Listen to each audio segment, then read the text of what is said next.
गेल्या काही वर्षात लोकसंख्या वाढ झपाट्याने झाल्याने गुन्ह्यांचे स्वरूपही बदलू लागले आहे. त्यातच दाखल होणाऱ्या गुन्ह्यांच्या आकड्यांपेक्षा हे गुन्हे किती प्रमाणात उघडकीस येतात हे देखील महत्त्वाचं आहे.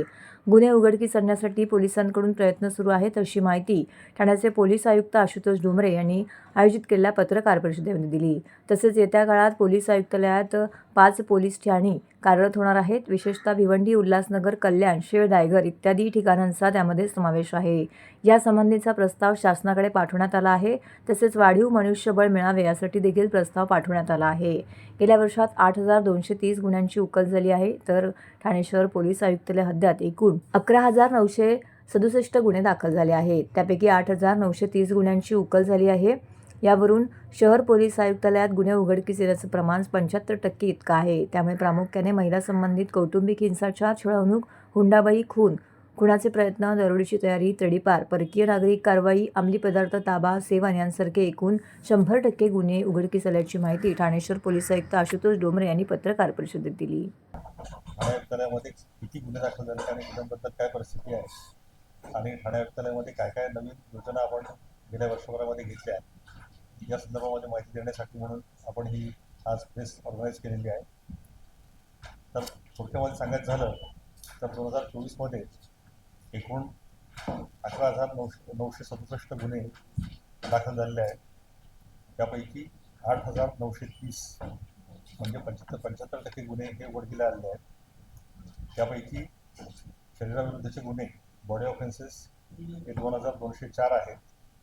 त्यापैकी 2,151 म्हणजे 97% गुन्हे उघडकीला आलेले आहेत.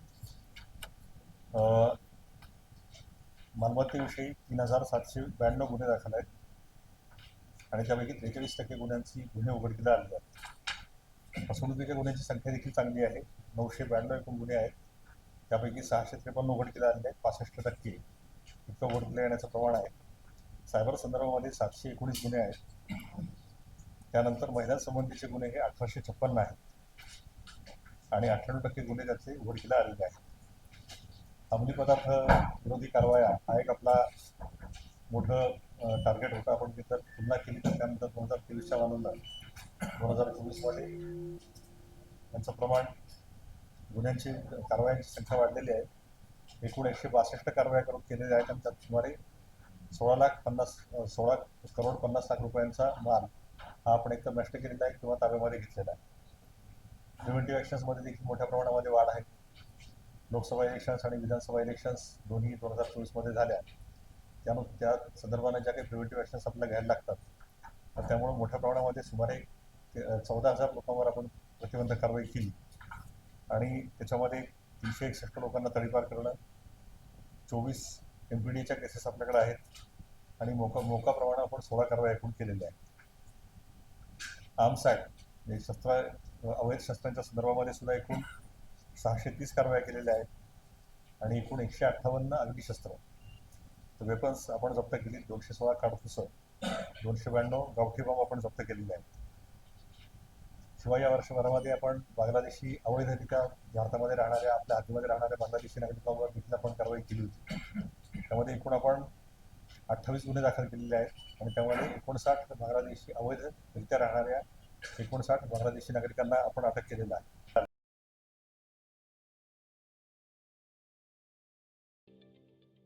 ठाणे महानगरपालिकेचे मालमत्ता कर म्हणजेच प्रॉपर्टी टॅक्स भरण्याचे आवाहन.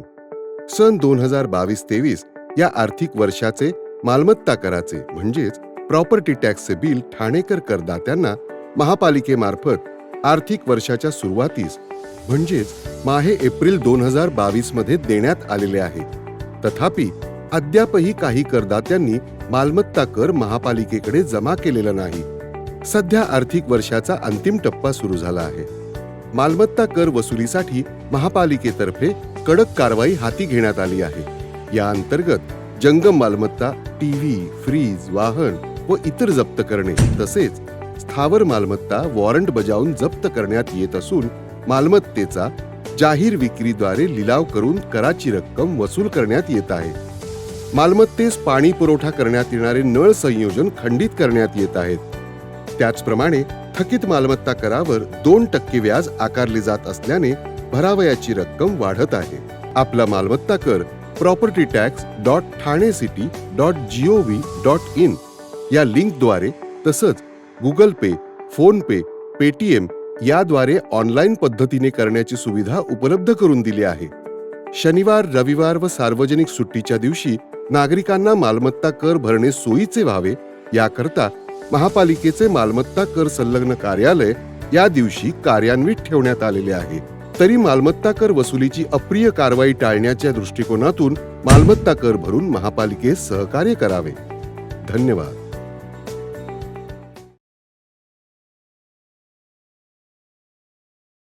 ठाणेकरांनी गेली 26 वर्ष उचलून धरलेल्या या मालवणी महोत्सवात खवय्यांसह रसिकांची सांस्कृतिक भूक भागणार आहे. तेव्हा 10 दिवस नागरिकांसाठी ही एक प्रकारची मेजवानीच आहे, असं प्रतिपादन ठाण्याचे आमदार संजय केळकर यांनी केलं. कोकण ग्रामविकास मंडळातर्फे आयोजक सीताराम राणे यांनी ठाण्याच्या शिवाईनगर येथे 10 ते 19 जानेवारी या कालावधीत मालवणी महोत्सवाचं आयोजन केलं आहे. तर सायंकाळी सूर्यास्ताच्या मुहूर्तावरती या ठिकाणी अग्निहोत्र होम करण्यात आल्यानंतर ठाण्याचे आमदार संजय केळकर आणि कोकण पदवीधर मतदारसंघाचे आमदार ॲडव्होकेट निरंजन डावकरे यांच्या हस्ते या मालवणी महोत्सव 2025चं उद्घाटन पार पडले. या प्रसंगी भाजपाचे ठाणे जिल्हा अध्यक्ष संजय वाघुले, परिवहन सदस्य विकास पाटील, उपाध्यक्ष सागर वधे, संतोष देशमुख इत्यादी उपस्थित होते. आमदार केळकर, आमदार डावकर यांनी या महोत्सवातील स्टॉलवर फेरफटका मारून खानदेशी भोजनाचा आस्वाद घेतला.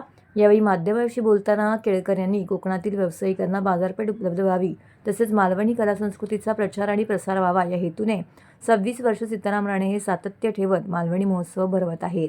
ठाणेकरांनी उचलून धरलेला मालवणी महोत्सव आहे. विविध सांस्कृतिक कार्यक्रम तसेच खवय्यांसाठी 10 दिवस येथे विविध खाद्यपदार्थांची रेलचेल पाहायला मिळणार आहे.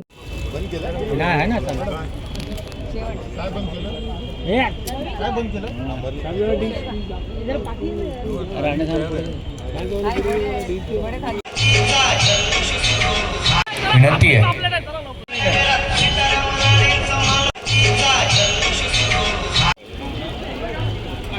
काय फोटो काढलाय मस्त, एक नंबर, सुपर सुपर. सॅमसंग आहे वाटतं. हां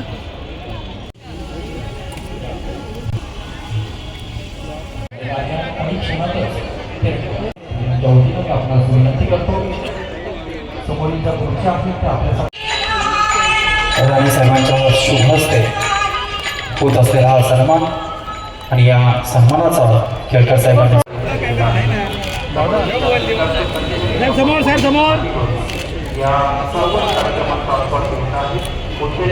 पुत्र सीताराम राणे यांच्या नेतृत्वाखाली दरवर्षी मालवणी महोत्सव भरत असतो. 26 वर्ष, आता हे 26व्या वर्षामध्ये यांचं पदार्पण झालंय. विविध स्टॉल या ठिकाणी ठेवलेले आहेत. मंदिराची उभारणं आहे, याचं आजपासून उद्घाटन झालंय हे मी जाहीर करतो. या ठिकाणी अत्यंत महत्त्वाचं म्हणजे अग्निहोत्र देखील रोज संध्याकाळी होतं आणि त्याच्यामुळे अग्निहोत्र ही एक अग्नीची पूजा आहे, अग्नीची उपासना आहे. आणि ठराविक वेळेला सूर्यास्ताची जी वेळ असते त्यावेळेला हे होतं. आणि त्याचबरोबर विविध सांस्कृतिक कार्यक्रम, प्रबोधनाचे कार्यक्रम आणि या स्टॉलच्या माध्यमातून फार मोठ्या संख्येने लाखो लोक पुढची 10 दिवस या ठिकाणी येतात. हे सीताराम राणेंच्या नेतृत्वाखालचं मोठं कर्तृत्व आहे. सातत्य ठेवणं हे फार कठीण काम असतं, पण त्यांनी जे सातत्य ठेवलेलं आहे आणि त्याच्यामुळेच या स्टॉलच्या माध्यमातून अनेकांना फार मोठा या ठिकाणी मार्केट देखील मिळतं आणि त्यांना या ठिकाणी व्यवसाय देखील फार मोठ्या प्रमाणामध्ये उपलब्ध होतो. ठाणेकरांनी हा उचलून धरलेला असा मालवणचा उत्सव आहे, मालवणी उत्सव आहे. आज या इकडे मालवणी महोत्सवाची सुरुवात होते आणि माननीय सीतारामजी राणे यांच्याकडनं गेली 26 वर्ष सातत्याने या महोत्सवाचं आयोजन केलं जात आहे. या महोत्सवाच्या माध्यमाने खऱ्या अर्थाने जो एक खरा शेतकरी आहे तो मासेमारी करणारा असेल, त्याचबरोबर शेती करणारा असेल, यांना एक खऱ्या अर्थाने व्यासपीठ मिळवून देण्याचं काम या महोत्सवाच्या माध्यमाने होतं. तुमच्या माध्यमातून सर्व ठाणेकरांना विनंती करेन, या 10 ते 19 जानेवारीच्या दरम्यान असणाऱ्या मालवणी महोत्सवाला एकदा तरी भेट द्या. आमचं कोकणातलं गणपतीचं भव्य दिव्य असं मंदिर पहा आणि या उत्सवातून मालवणी पदार्थ जे आहेत त्यांचा आस्वाद घ्या आणि आमच्या कोकणातल्या शेतीपूरक व्यवसाय करणाऱ्या शेतकऱ्यांना मदत करा, सहकार्य करा अशी मी विनंती करेन. या 10 दिवसात एकदा तरी मालवणी महोत्सवाला भेट द्या, असे तुमच्या माध्यमातून मी आवाहन करेन किंवा विनंती करेन. ह्या मालवणी महोत्सवाचं ते वैशिष्ट्य आहे की हे खानदेशी पद्धतीचं आहे, काही वऱ्हाडी पद्धतीचं आहे. गेल्या 26 वर्षामध्ये वेगवेगळे लोक येऊन मालवणी महोत्सवाबरोबर आपल्या सुद्धा काय म्हणतात संस्कृती परंपरा जपतात. त्याचाच हा प्रकार आहे. या महोत्सवात सगळ्या प्रकारचे खाद्यपदार्थ आपण लोकांसाठी, या उत्सवात सहभाग घेणाऱ्यांसाठी आणि मुख्यतः खवय्यांसाठी उपलब्ध करून देतो. या भागामध्ये राहणारा प्रत्येक माणूस हा मालवणी असेल किंवा कोकणातला असेलच नाही, तो वेगवेगळ्या प्रांतातला आहे, वेगवेगळ्या राज्यातला आहे, वेगवेगळ्या जाती धर्माचा आहे, वेगवेगळ्या भाषा बोलणार आहे आणि तो प्रत्येकजण या मालवणी महोत्सवात येतो. प्रत्येकाची आवड वेगवेगळी असते आणि ती जोपासण्याचा प्रयत्न या उत्सवाच्या माध्यमातून आपण करतो. श्री कोपिनेश्वर सांस्कृतिक न्यास व अखिल भारतीय विद्यार्थी परिषद ठाणे यांच्या संयुक्त विद्यमाने स्वामी विवेकानंद जयंतीच्या निमित्ताने युवा दौड आयोजित करण्यात आली होती. ठाण्यातील विविध शैक्षणिक संस्था, कॉलेज तसेच विविध शाळा यामध्ये सहभागी झालेल्या होत्या. येऊर येथे एअरफोर्स देखील या दौडीमध्ये सहभागी झाली होती. व्यसनमुक्ती व सशक्त व समर्थ भारत यासाठी आम्ही कटिबद्ध आहोत अशी शपथ यावेळी स्वामी विवेकानंदाचे विचार आत्ताच्या तरुण पिढीला कसे आधुनिक काळातही उपयुक्त आहेत हे या युवकांकडून अपेक्षा आहे याची माहिती श्री कोपिनेश्वर न्यासाचे सचिव डॉक्टर सौ अश्विनी बापट यांनी महत्त्व पटवून देत मान्यवरांनी या युवा दौडला हिरवा झेंडा दाखवून प्रारंभ केला. 8वी 9वीच्या विद्यार्थ्यांपासून अगदी शालेय विद्यार्थ्यांपासून ते 70 वर्षाहून पुढील असलेल्या देखील नागरिकांनी अर्थातच मनाने तरुण असलेल्या नागरिकांनी यामध्ये सहभाग घेतला. या युवा दौडीला नवनिर्वाचित आमदार संजय केळकर, आमदार निरंजन डावखरे, भाजपा अध्यक्ष संजय वागुले, कोपिनेश्वर न्यासाचे अध्यक्ष उत्तम जोशी, कोपिनेश्वर न्यासाचे कार्याध्यक्ष संजीव ब्रह्मे, सचिव अश्विनीताई बापट, महेंद्र कोथळे, अरविंद जोशी, या वर्षाचे निमंत्रक तनय दांडेकर उपस्थित होते.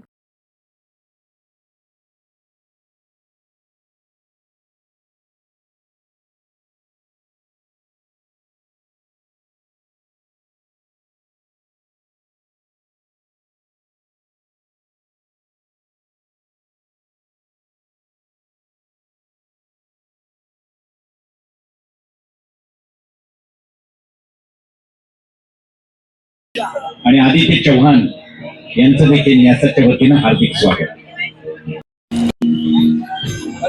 यांचं देखील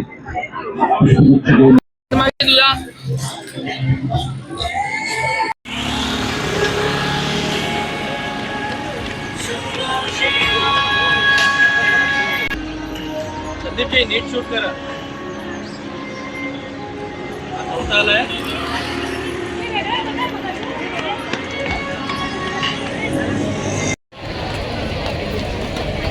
आजच्या युवा दौडचं आयोजन अखिल भारतीय विद्यार्थी परिषद आणि श्री कोपिनेश्वर सांस्कृतिक न्यास यांच्या संयुक्त विद्यमानं होत आहे आणि त्याचं औचित्य मध्ये सहभागी होतोय. Are you ready? सगळे तयार आहेत? कोपनेश्वर न्यास आणि अखिल भारतीय विद्यार्थी परिषदेच्या संयुक्त विद्यमाने उद्या विवेकानंद जयंती आहे, त्याच्या पूर्वार्धामध्ये एक युवा दौड जी आखली गेलेली आहे. त्याला प्रचंड असा युवा शक्तीने प्रचंड असा प्रतिसाद दिलेला आहे आणि निश्चितपणे विवेकानंदांनी जो विचार दिलेला आहे या विचारानेच भारत जो आहे तो विश्वगुरु होणार आहे.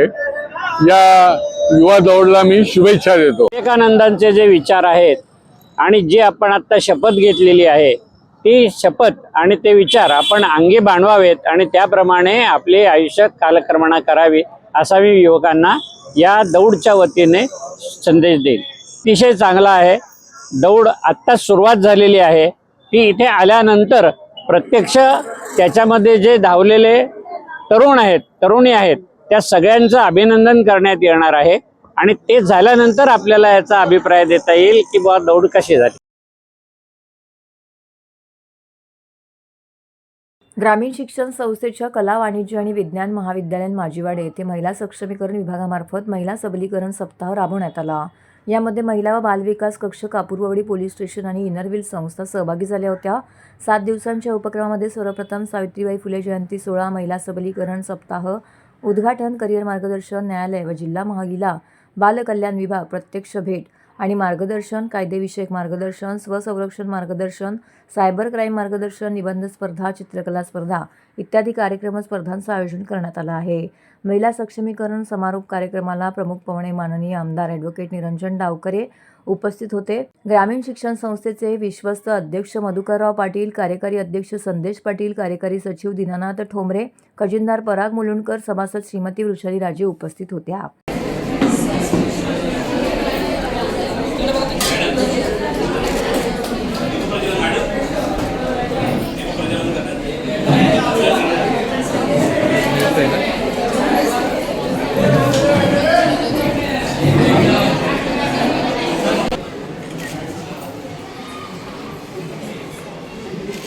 सर थोडं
थँक्यू. एक मिनिट. येस.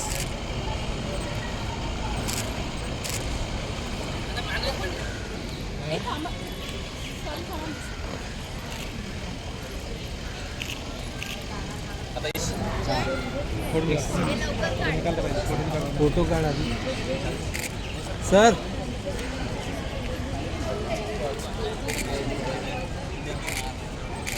आज ग्रामीण शिक्षण संस्थेच्या माध्यमाने महिला सशक्तीकरणाच्या दृष्टिकोनाने अतिशय उत्तम कार्यक्रम हा आयोजित केला आहे आणि त्याच्यामुळे आपल्याकडे समाजामध्ये मुलींना घडवण्याचं आणि त्याचबरोबर त्यांना त्याच बाबतीत आजूबाजूला अवतीभोवती कुठल्याही वाईट वृत्तीचे लोक जर आले तर त्यांना आपण कसं हँडल करावं याच्या संदर्भातलं ज्ञान देण्याचं काम हे या इकडे झालेलं आहे.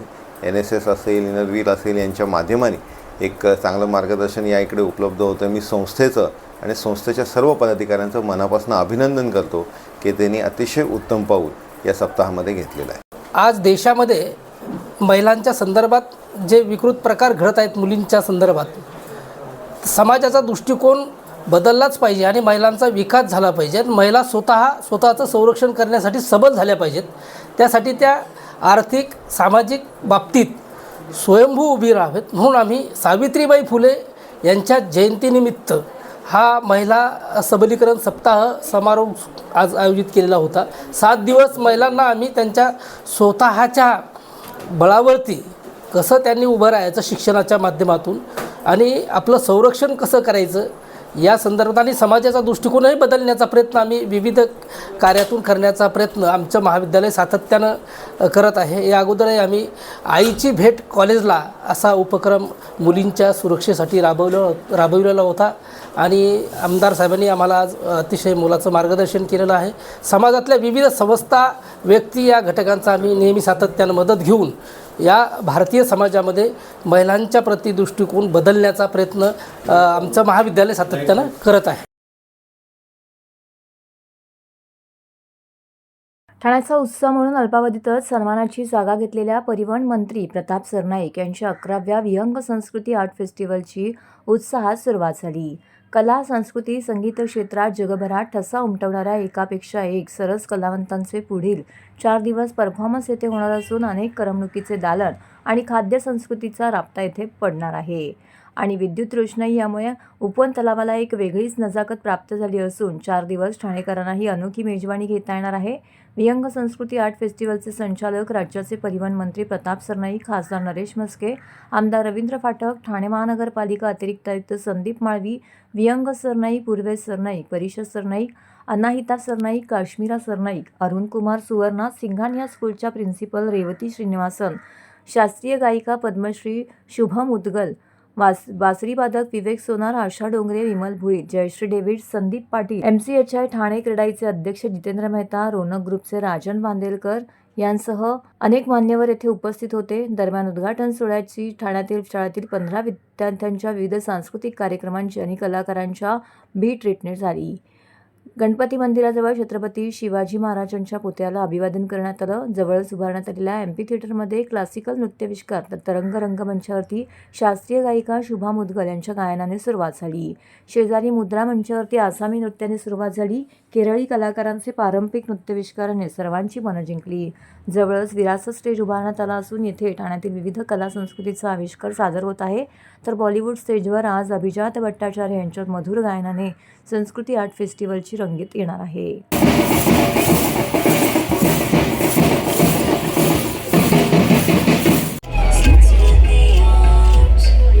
There are workshops arranged. आपकी वर्कशॉप्स हैं आर्ट एंड क्राफ्ट की, कल से चालू होने वाली है फायला देवी मंदिर के वहाँ पे. आप लोग जरूर आइए, अटेंड करिए. ठीक है.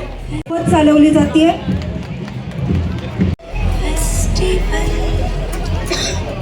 शिवाई विद्या प्रसारक मंडळ संचालित ही शिक्षण प्रसारक संस्था आहे. संस्कृति आर्ट फेस्टिवल की धुन चलती रहनी चाहिए. रस्ता सुरक्षेचा आपण काय काय सावधानी घ्यायला हवी त्याविषयीचा संदेश देणारं त्यांचं पथक, मोटार चालवताना